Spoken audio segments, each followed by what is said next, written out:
Live to see it, friends, and welcome to The World Transformed. This program is your guide to an astounding future that lies ahead, one that will be here sooner than you think, and one that you have an important role to play in bringing about. So when does this amazing future begin? Well, today is the day. My name is Phil Bowermaster, and with me in the virtual studio is my co-blogger, co-futurist, and co-host, Stephen Gordon. Hello, Stephen. Hey Phil, how are you? Well, I'm super fantastic. How are you, my friend? I am doing great. All right. Well, we're over the hump here, Wednesday Yep. evening, and fun topic tonight. Challenging topic. We've said on occasion that when we changed the name of the show from Fast Forward Radio to The World Transformed, maybe we should have changed it to The Hard Problem of Consciousness, because that's one of the uh, just intractable problems that we come back to time and time again, and yet here we are talking about it again tonight with Yep. a twist, with a little bit of a twist, because we're gonna be talking a little bit about the relationship between consciousness and the material world, and I think we'll settle everything once and for all tonight, and there will be no further Yeah. discussion on this subject. This will be it. Yeah. And next week we will settle the whole problem with, how is it that there is anything in existence? We'll do that We'll next do week that next Wednesday. Wednesday seems to be a good night for. for just solving these intractable Because problems. 2 weeks ago we did God, right? Okay, so now we'll just work through this stuff. It'll be great. We'll do women at one point, okay? From a man's perspective, obviously we're equally mysterious to them, but we'll just I don't explain it. think so, Phil. I think men are complete knowns to women. It's the other way around that there's a problem. You know what? I'm just going to walk away from this whole topic. I feel like the more I say, the more trouble I'm going to get in.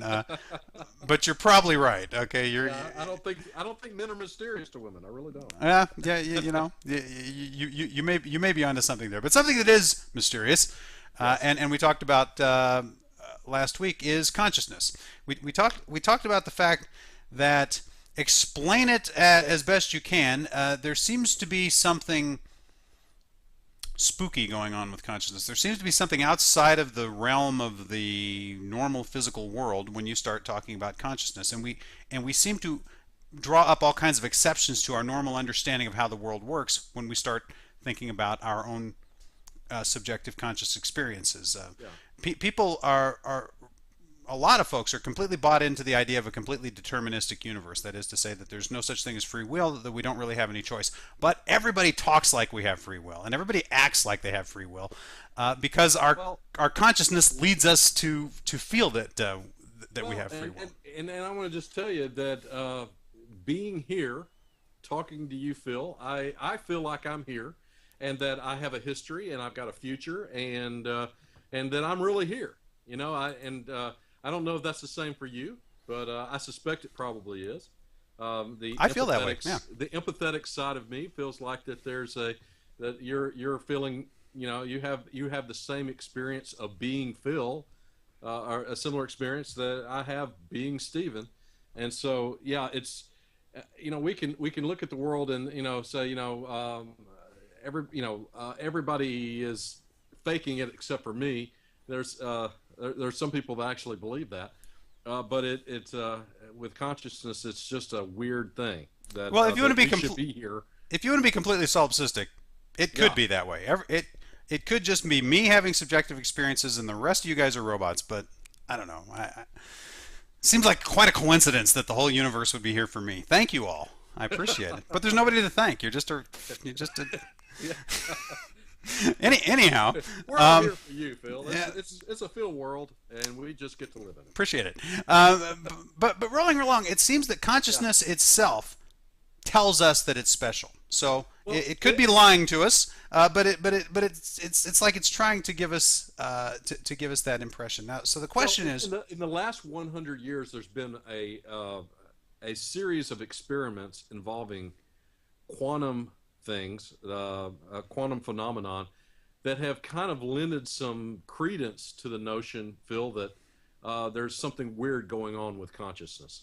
okay, And one of them is the famous slit experiment, where it seems like when you're firing stuff at this slit, sometimes a light acts like a wave and sometimes like a particle. But when you're looking at it, it acts differently. When you're looking, it always acts one way. When you're not looking, it always acts the other way. Exactly. So what in the world? I mean, is what does our consciousness? Are we affecting the universe around us, or what's going on exactly?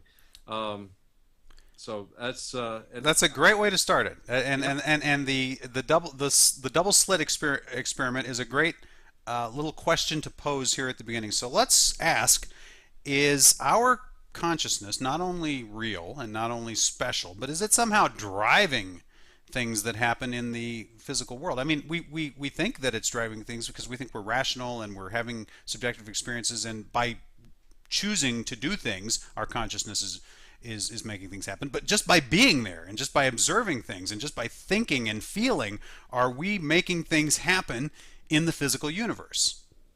We had Some a guest on the Fast Forward Radio like a year or so ago that compared it to like a video game, where the world in a video game like is modeled as you move through it. And if we're in like a simulation, maybe that's what's happening.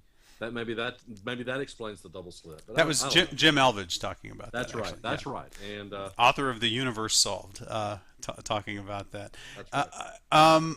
so maybe that's what's going on here. Let's work through some of these, and we've got three interesting pieces of discussion around this tonight. And we're going to start with the spookiest, and then we'll go somewhere in the middle, and then we're going to finish on a note that will make most of our viewers and listeners happy. I think where we end up with this. But let's start with the spooky stuff because it's kind of fun and entertaining. So I got this great piece on Huffington Post, and it says, "No longer science fiction. Startup unveils radical consciousness technology." Now, right off the bat, radical consciousness technology. Don't you feel like you picked the wrong industry to work in as soon as you hear it? Man, I need me some radical consciousness technology. So what are these folks doing? Well, they are putting out an app that you can carry on your personal device that mimics experiments done by the Global Consciousness Project. For those who aren't familiar, this is it's a parapsychology experiment that has been going on for decades, and it's I believe carried out by a guy named Dean Radin at Princeton, who prior to this was in charge of the Princeton something Anonymous Research Lab. I can't think of what the E stands for.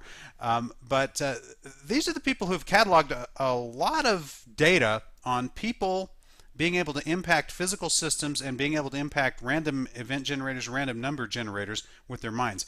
A lot of people reject this evidence. They say there's nothing to it. Carl Sagan, interestingly, looked at that evidence and said it kind of looks like something might be happening there. We're going to need a lot more data. We're going to need a lot more. And you talk about a skeptic. He is the skeptic's skeptic, and so And when he said that, it was in the process of dismissing everything. I mean, in the process yeah. of dismissing all paranormal stuff, he said, well, this is the one thing where we should research it more because it looks like, to me right now, it kind of looks like something interesting is happening there. So Yeah. people would, in these experiments, they would stare at random things and through their thoughts have a very mild impact on what happens. It's not like it's not like you can go into Vegas and make the slot machine land on your Well, triple apparently, seven or something like that. But you could, where it was supposed to happen 50% of the time, you could make it happen 50.01% of the time consistently, right? And more, you could make it happen more than and apparently chance would this. allow. I'm sorry, Phil, but I think that the random number generator uses quantum phenomenon to come Yes, up with the random number, right? exactly. So you know what? The very fact that they're using that to come up with a random number, you could come up with a random number generator based on a lot of things. One of the ones that's used on the internet the most at random.org is based on atmospheric noise. Right. And Yeah. so that it just looks out into the atmosphere and gets the static that comes up on your TV set. They use that to come up with random numbers, and that works really well. That's not quantum phenomenon. This is, and these guys are saying that your consciousness has some effect on that. Now, I watched the video, Phil. Could you explain a little bit about what they're talking about in, does, if you're having a bad day, or do you affect it more or less Well, than you would have on a good day or something like I'm that? not sure. I'm not 100% sure. I can tell you that the Global Consciousness Project works this way: that they've got these random number generators located strategically around the globe, and when big events happen, that like the whole world's paying attention to, um, they look for oddities in the random numbers being generated and have identified some. So, for example, there's a chart shown here on the Huffington Post page where they talk about the combined random number generator behavior surrounding 9/11. And if you look at the chart, it's like, wow, it went completely off the chart. What happened? Well, the whole world's paying attention to this event, and according to their theory, um, our consciousness is interacting with the universe, and it's causing these random number generators to behave wonky. So I think what's going to happen is now you've got a random number generator on you. So maybe when something weird happens, to your point, in your own life, maybe it's going to start showing irregularities. But what's interesting is if they have a million people using it, they can also track whether, say, you and I are both connected to it.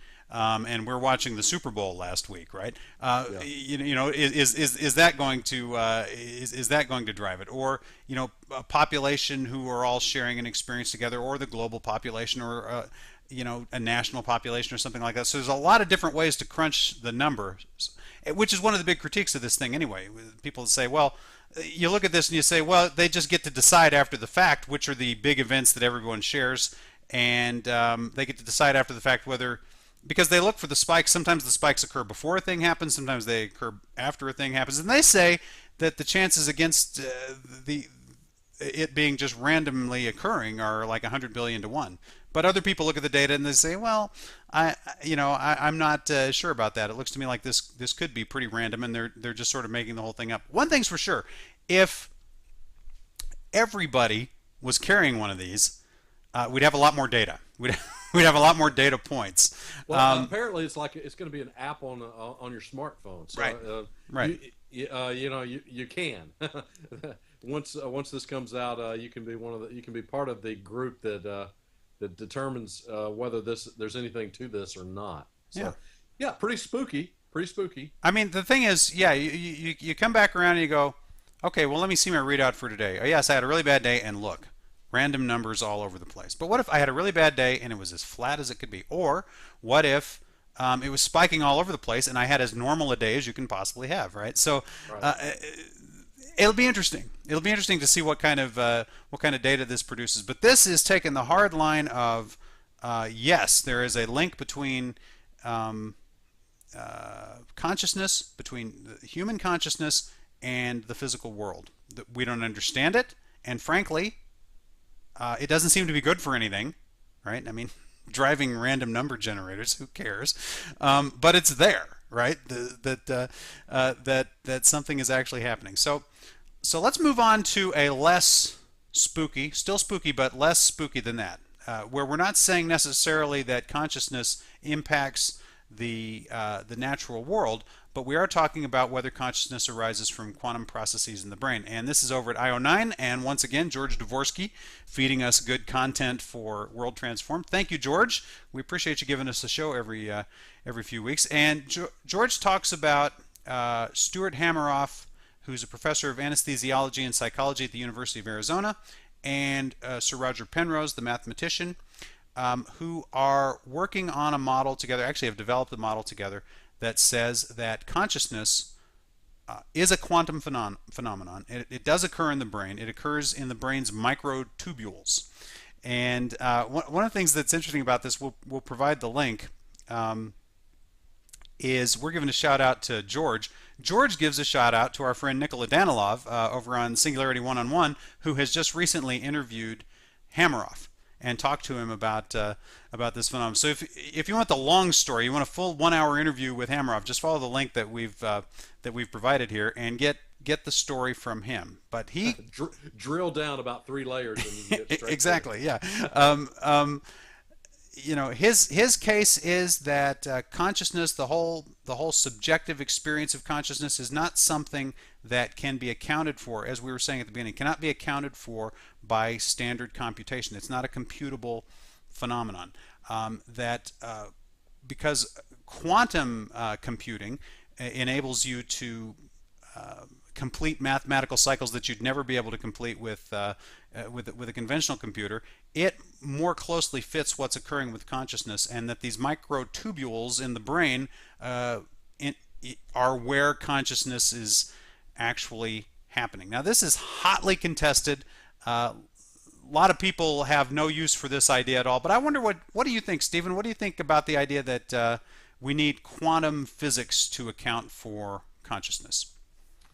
I just don't know enough to really say, Phil. It's just certainly quantum is spooky. We don't understand the quantum world, and we also don't understand consciousness. It would not surprise me to learn that that the mystery of consciousness turns out to be that it requires something as mysterious and as quantum technology. It wouldn't surprise me to learn that, but I don't know enough. Quite frankly, I don't know enough about it to know if what we're experiencing in our heads is it could be explained with more mundane explanations. It's sort of a Occam's razor kind of thing. If a simpler explanation can account for it, then we go with a simpler explanation until we have irrefutable proof otherwise. But that's it's certainly an interesting theory, isn't it? Well, it is. One of the tricks here is what you just said. How would we ever have irrefutable proof that we've created a conscious system? I don't know how we would. Someone smarter than I needs to come on the show and explain this, because it seems to me that you could have a computer that tells you it's conscious, but we'd never know what's really going on in there any more than we know what's going on inside someone else's head. So if the problem could be solved with conventional computing, or it could be solved with quantum computing, apparently solved, right? If you could create an apparently conscious entity one way or the other,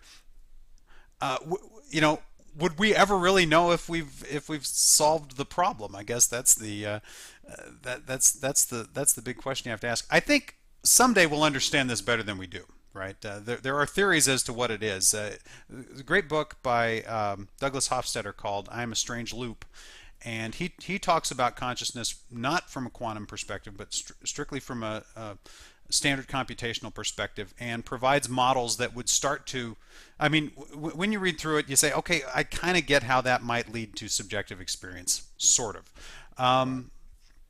So there is thinking around this that ultimately might get us to that place. But I'm with you. I'm completely with you.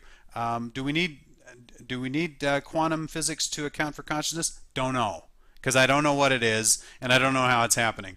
And my brain might be doing it with no reference to quantum phenomena whatsoever, or something else might be happening. When we had Jim Elvidge on the show, he was talking about it being a quantum phenomenon, potentially not even locally occurring in our brains. That are, that essentially we've got transmitter receivers here, and the real consciousness could be sitting someplace else resonant. I should point out, Jim doesn't necessarily subscribe to that idea. He was just explaining that idea.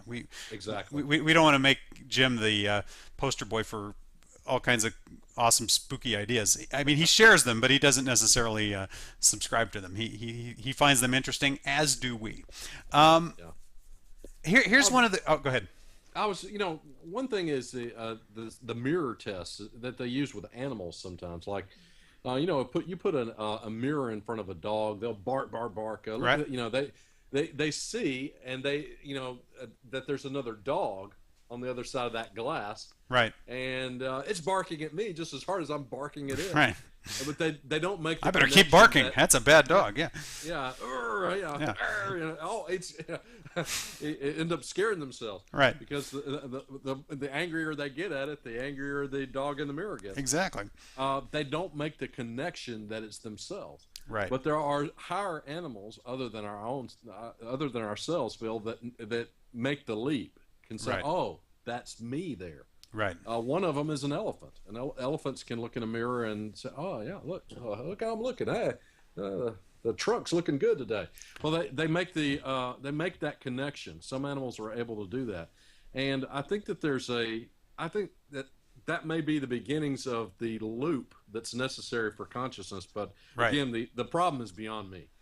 Yeah, It well, is. the thing is, when you see something like that, when you see an animal looking in a mirror and recognizing itself, Right. that's immediately that corresponds to, oh, it has a concept of self, which is core to Yeah. our whole subjective, It has a model of self, doesn't it? or Yeah. it acts like it does. That's Yeah. that's the problem. Maybe it does, maybe it doesn't, but it acts like it does, Yeah. just like you act like you do, and I don't know what's going on inside your head.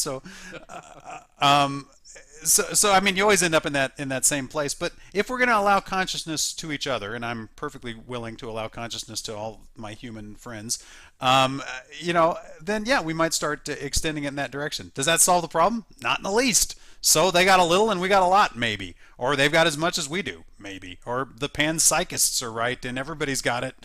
Including this rock over here. Exactly. Does that solve the problem? It doesn't. One thing that I found really interesting in this discussion on the IO9 article was someone talking about the microtubules said, yeah, that's right. We've got these microtubules in our brain. You know who else has microtubules? Bacteria. Okay, so so that doesn't mean they're conscious, right? But yeah, it's like there's nothing necessarily all that special about that one particular piece of brain hardware. So there you go. Is counting our questions as we've been asking them, is consciousness somehow impacting the physical world? Don't know. Don't see any particular good reason to believe that it is. Would like to see some interesting evidence on that one. Is consciousness a quantum phenomenon? Don't know. Okay. Waiting for more information. So I'm glad you've all joined us tonight to get the answers to all your questions. The answers once again are I don't know and I don't know. But our next topic, we've got we can cite someone who knows. Okay, and this gentleman is named Victor Stenger, and he has written a piece. Actually, he wrote it back in the 90s in response to some really, in his view, I think, crazy New Age stuff that he was reading, and it was published in a journal, 20 some years ago. Let's see if I could. It was in the Humanist. Okay, actually, that he wrote this. It's been reprinted here on the Huffington Post. That's what the link that we're providing is. The piece is called "The Myth of Quantum Consciousness." And as a physicist, basically he deconstructs the spookiness of quantum phenomena, and he does a great job.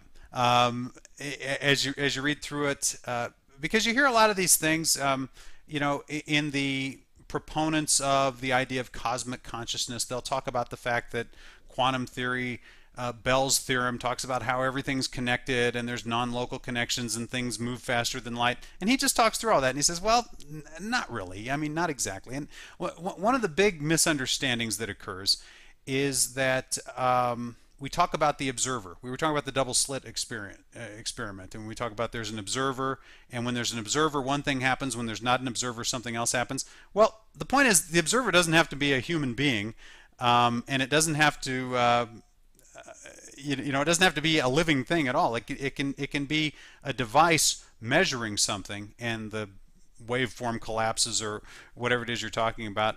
It's not actually a special role necessarily for consciousness. It's a special role for this level of interaction where one thing kind of closes the loop for something else. Anyway, you read this article, and by the time you get to the end of this article, I must say, although I'm not entirely persuaded that consciousness is not a quantum phenomenon, because he doesn't really address that here, I do feel that there's going to need to be an awful lot of evidence to the effect that consciousness is making major things happen in the universe. I think he lays out a good groundwork for, talk about Occam's razor, for saying, yeah, probably not. We're going to need to see some good, strong evidence on this. Then currently, we're not seeing that kind of evidence.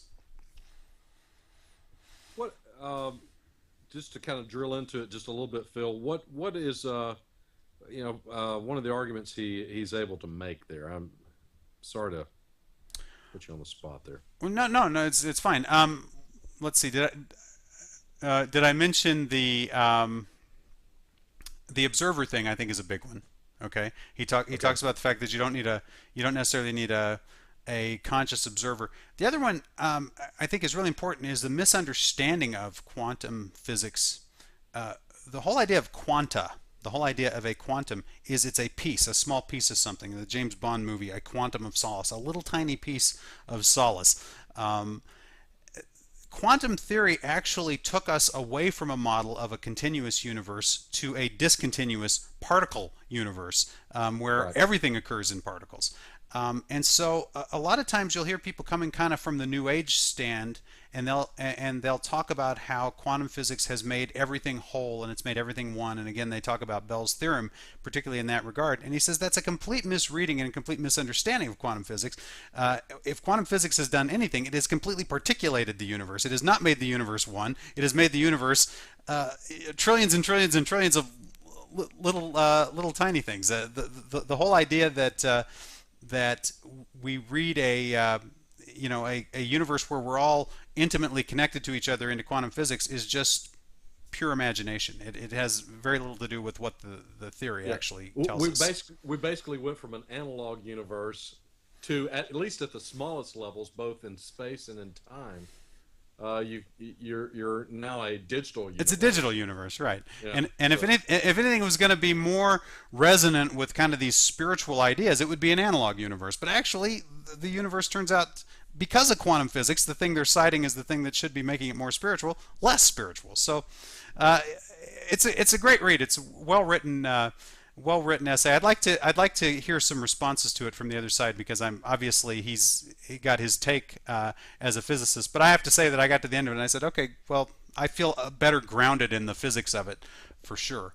And so on that note, we'll leave it. I don't know.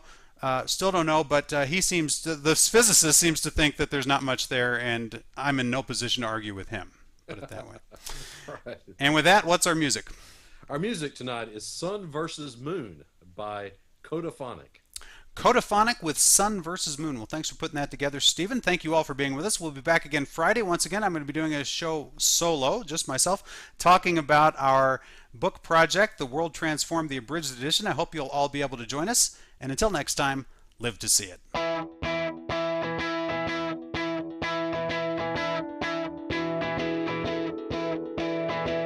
Sun wrote a letter to the moon. I've got some words to say to you. You better change your attitude. You took my place up